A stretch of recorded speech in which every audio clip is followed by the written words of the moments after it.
Hello everyone, and welcome to Dutch Greybeard. Mort is my 8th Discworld novel. Up until now, my reading experiences of the Discworld have been bad to reasonably good. Here you can see an overview of my Terry Pratchett journey. I've included when I read the book and how I rated it.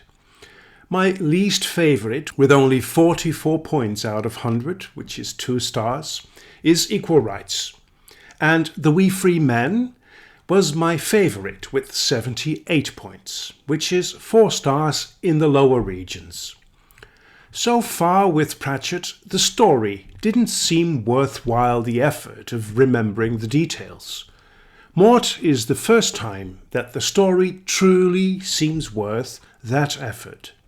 It is as if the first 3 books were exercises with a meandering and rather incoherent story. This 4th book in the series truly engaged me and made me eager to read the ending. Mort, short for Mortimer, is being apprenticed to death in person. During the story, he develops from this extremely gangly and not very promising youth into an almost strapping adolescent.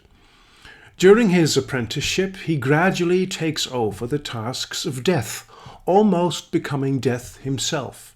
And, vice versa, it looks as though death becomes more human as Mort takes over more of his work. I'll not disclose anything more about the story because I want to avoid spoilers. I would say that Mort is not Pratchett's most funny book, although there are many funny moments, of course. One of the recurring instances in the book is how Mort, without tiring, reminds everyone about his real name. When Death or his so-called daughter Isabel or anybody else calls him lad or son or boy, he simply says his real name, Mort, which of course could be interpreted as death. I loved the idea of an immense library somewhere that holds the book of everyone's life, which, incidentally, writes itself. When I was a boy, ages ago, I used to believe that all we said and did was recorded in some sort of repository above the clouds. This library of death reminds me of that idea a little bit. Let me quote you some bits and pieces of this book to give you an idea of how much I've enjoyed reading it. I love the job description Pratchett has devised for death. I usher souls into the next world. This next bit is a good example of how inventive and poetic Pratchett's writing truly is. Poets have tried to describe Ankh-Morpork. They failed. So let's just say that Ankh-Morpork is as full of life as an old cheese on a hot day, as loud as a curse in a cathedral, as bright as an oil slick, as colourful as a bruise, and as full of activity, industry, bustle, and sheer exuberant busyness as a dead dog on a termite mound. That is inventive, very creative, and, well, very well worded. I love that in Pratchett. Other examples of exquisite writing. No one in possession of a complete set of marbles would like to settle down with a book of magic, because even the individual words have a private and vindictive life of their own, and reading them, in short, is a kind of mental Indian wrestling. The change in Albert's voice was complete. The trumpets of command had become the piccolos of supplication. There should be a word for the microscopic spark of hope that you dare not entertain in case the mere act of acknowledging it will cause it to vanish. Everyone knows that in his books Terry Pratchett is very liberal with references to literature and history. This one reminded me of Tolkien. You cannot interfere with fate.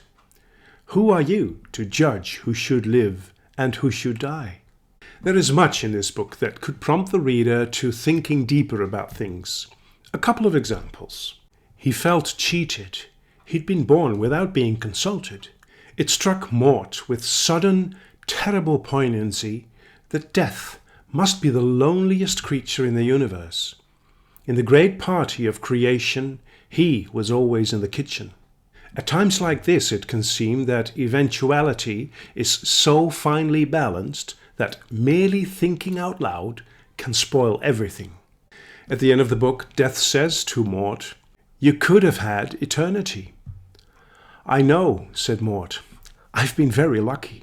The unique point of view Pratchett uses at the end of the book shows the brilliance of him as a writer. As mentioned, the books of all people in Death's library write themselves. After someone has deceased, the writing stops, of course. But for the living, the writing continues relentlessly. Mort and Isabel confront Albert. He is the cook in Death's household, with the fact that his life takes up a whole shelf of books. Isabel is holding the last installment of his books at the page where the writing is happening. Mort says, "Isabel, read out what's being written." Albert looked at him uncertainly. Isabel read.